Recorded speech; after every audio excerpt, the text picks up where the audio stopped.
जिस तरह से मृत्यु अटल है, जितनी मृत्यु सच है उतना ही सच है बुढ़ापा। हर वह आदमी या वस्तु जिसका जन्म होता है उसका नाश होने से पहले वह पुरानी या बूढ़ी भी होती है, और आज की ये बुढ़ापा एक इमोशनल कहानी इसी सत्य पर आधारित है। हर रोज की तरह रमेश जी अपने शाम के सैर सपाटे से लौट आए थे। वो अपने जूते उतार ही रहे थे कि बहू ने पूछा, बाबूजी आज हम पार्टी में जा रहे हैं, हम वहीं से खा कर आएंगे, आज रात के खाने में क्या खाएंगे बताए। रमेश जी सोचने लगे, आज रविवार तो नहीं है और न ही किसी की शादी है, जरूर किसी पार्टी में जा रहे होंगे। छोड़ो, मुझे क्या करना है इस उम्र में। अपने विचारों पर काबू करते हुए रमेश जी बोले, ऐसा करो बेटा, मेरे लिए 2 रोटियां बना दो, दूध के साथ रोटियां ही खाऊंगा। बहू तुरंत बोल उठी, बाबूजी सुबह ही जो बनाई थी उनमें से 2 रोटियां अभी भी बची हुई है, अगर आप। बहू ने अपना वाक्य अधूरा ही रहने दिया, लेकिन रमेश जी अच्छी तरह समझ गए कि वह क्या कहना चाहती थी। सुबह की रोटियां खाई तो गैस हो जाएगा। सुबह भी बहू ने मसाले वाली सब्जी ही बनाई थी, जिसके चलते अभी तक खट्टी डकारे आ रहे हैं, और इस उम्र में पेट को संभालना मतलब किसी बिगड़े हुए बच्चे को संभालने से भी ज्यादा कठिन काम। बाबूजी बहू से बोले, नहीं बेटा, इस उम्र में सुबह की रोटी या नहीं खा सकता, तुम्हें थोड़ी तकलीफ होगी, लेकिन मेरे लिए 2 ताजी रोटी बना दो। बहू को बहुत गुस्सा आया। वो गुस्से में ही बड़बड़ाते हुए उठी, अब 2 रोटियां बनाओ या 10 काम तो उतना ही बढ़ेगा। आटा गुदो, रोटियां बनाओ, किचन और बर्तन साफ करो। इन्हें क्या है, इन्हें सिर्फ ऑर्डर देना है, काम तो मुझे करना पड़ता है ना। बस दिन रात इनकी ही सेवा करते रहो। बहू के बोल रमेश के गानों पर पड़ रहे थे। हे भगवान, सिर्फ 2 रोटियां बनाने में इतनी तकलीफ। मैंने कोई 5 पकवान तो मांगे नहीं थे। उन्हें बहुत गुस्सा आ गया, लेकिन गुस्सा वहाँ किया जाता है जहाँ कोई सुनने वाला हो। उन्होंने अपना गुस्सा निगल लिया। अब तो उन्हें जितनी जल्दी गुस्सा आता था उससे जल्दी चला भी जाता था। रमेश जी को अपनी पत्नी की बहुत याद आई। कमला के जीते जी उन पर कभी बासी रोटी खाने की नौबत नहीं आई थी, उल्टा खाने में 10 चीजें और मिल जाती थी। खाने के साथ मीठा, पापड़, अचार, दही, छाछ, सलाद और पता नहीं क्या क्या। रमेश जी को बहुत बुरा लग रहा था। रहने दो बहू, मैं सुबह की रोटी ही खा लूंगा। फिजूल में तुम्हें तकलीफ होगी, और वैसे भी तुम्हारे हाथों की रोटी बहुत मुलायम होती है, मुझे चलेगा। मेरी वजह से तुम लोगों को देर नहीं होनी चाहिए। बहू को तो सोने से पीला मिल गया। वह अपने आवाज मीठी करते हुए बोली, बाबूजी आप चाय लेंगे क्या? रमेश जी अपने चाय पीने की इच्छा को दबाते हुए बोले, वैसे कोई खास इच्छा नहीं है चाय पीने की, मगर तुम अपने लिए बना रही हो तो मेरे लिए भी थोड़ी बना देना। हाँ बाबूजी, मैं अपने लिए बनाने वाली हूँ, आपके लिए भी बना देती हूँ। बोलकर बहू रसोई घर के अंदर चली गई।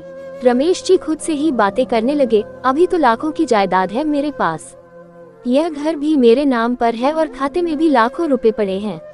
कभी बेटा विषय निकालता है तो मैं बोलकर टाल देता हूँ कि मेरे बाद तेरा ही तो है सब कुछ, और फिर भी 1 कप चाय और 2 ताजी रोटियों के लिए तरसना पड़ता हो तो उन बूढ़ों का क्या होता होगा जिनके पास संपत्ति के नाम पर शिवा पुरानी यादों के कुछ भी नहीं होता। कमला को याद करके दिनेश लाल की आंखों में आंसू चमकने लगे और धीरे से गालों पर सरके। कमला के होते हुए उन्होंने घर का कोई भी काम नहीं किया था। आर्थिक जवाबदारियों के अलावा उनकी और कोई जवाबदारी नहीं थी। उनके व्यापार ने भी उन्हें अच्छा साथ दिया था। वह भी कमला से बहुत प्यार करते थे, लेकिन कभी जता या बता नहीं पाए।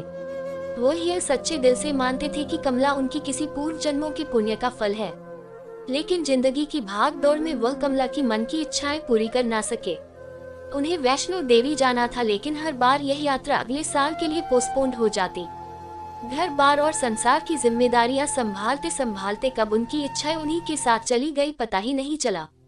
रमेश जी ने देखा उनके पोता और पोती दोनों ही स्कूल से आ गए थे। दोनों ने अपना बस्ता सोफे पर फेंका और दादाजी की तरफ दौड़कर उनके गले लगते हुए कहने लगे, चलिए ना दादाजी, खेलने चलते हैं। यही निस्वार्थ प्रेम के कुछ पल थे जिनमें रमेश जी भी बच्चों के साथ बच्चे बन जाते थे और सारे अपने दुख और यादें भूल जाते थे। वह कुछ बोल पाते उससे पहले ही बहू ने कहा, चलो छोड़ो दादाजी को, हमें पार्टी में जाना है, जल्दी से आकर तैयार हो जाओ, पापा भी आते ही होंगे। दोनों ही बच्चे दादाजी को छोड़ मम्मी की तरफ भागे। उनकी पोती 7 साल की थी और पोता 5 साल का था। रमेश जी अपनी सोच में डूबे हुए बालकनी की तरफ गए। बालकनी में धीमी ठंडी पवन में उनका स्वागत किया। बहू उनके लिए चाय बनाकर लेकर आई। बालकनी में रखी अपनी कुर्सी पर बैठकर रमेश जी घुट घुट करके चाय पी रहे थे। पी क्या रहे थे, निगल रहे थे, क्योंकि चाय के नाम पर सिर्फ कम शक्कर वाला गर्म पानी था, ना इलायची ना अदरक। रमेश जी मन ही मन सोचने लगे, बहू के जाने के बाद आज खुद अपने हाथों से चाय बनाऊंगा, इलायची, अदरक और थोड़ी सी ज्यादा शक्कर डालकर, और उसके साथ रोटियां खा लूंगा, रोटियां खाऊंगा। रोटियों की याद आते ही उनका मुंह फिर खट्टा हो गया। चाय खत्म होने पर खाली कप लेकर वह किचन में रखने गए तो वहां देखा कि बहू और बच्चों का कप धोके पड़ा था। उन्होंने भी अपना कप धोकर रख दिया और अपनी डायरी लेकर बालकनी में आ गए।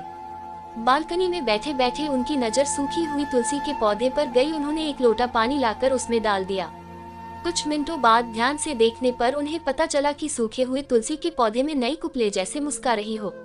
तुझे याद आया कि कमला हर सुबह तुलसी को पानी और शाम को दिया दिखाती थी।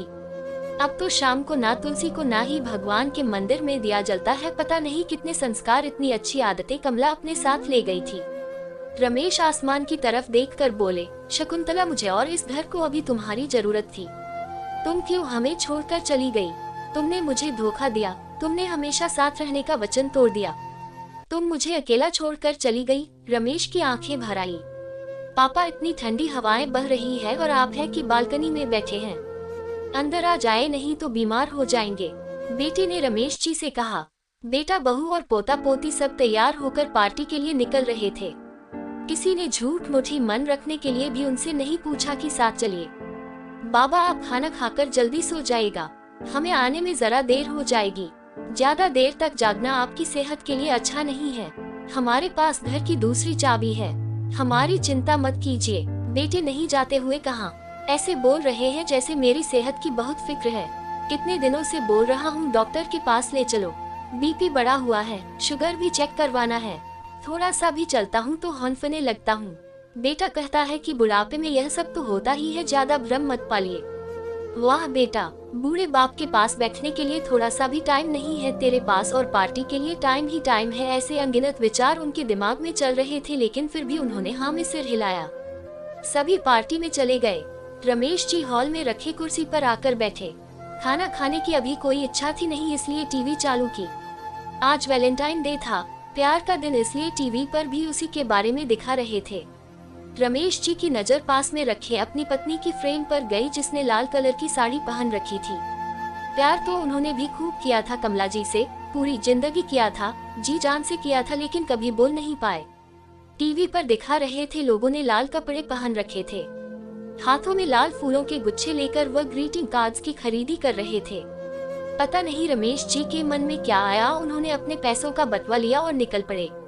कमला जी के याद में चलते चलते वो एक आइसक्रीम पार्लर के पास पहुँचे।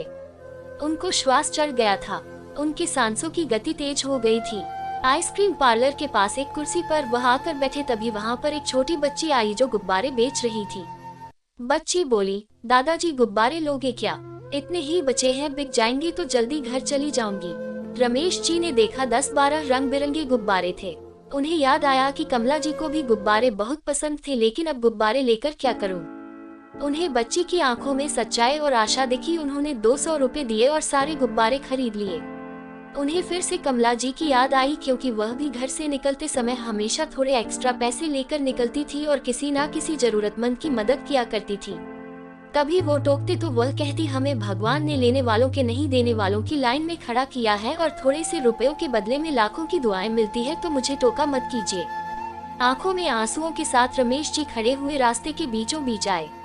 उन्होंने आसमान की तरफ देखा, अपने हाथों में पकड़े गुब्बारे आसमान में छोड़ दिए और चिल्लाकर बोले, कमला, मैं तुमसे प्यार करता हूँ। उनकी सांसों गति बढ़ गई, उनका शरीर लड़खड़ाया और जमीन पर धड़ से गिर पड़े। आस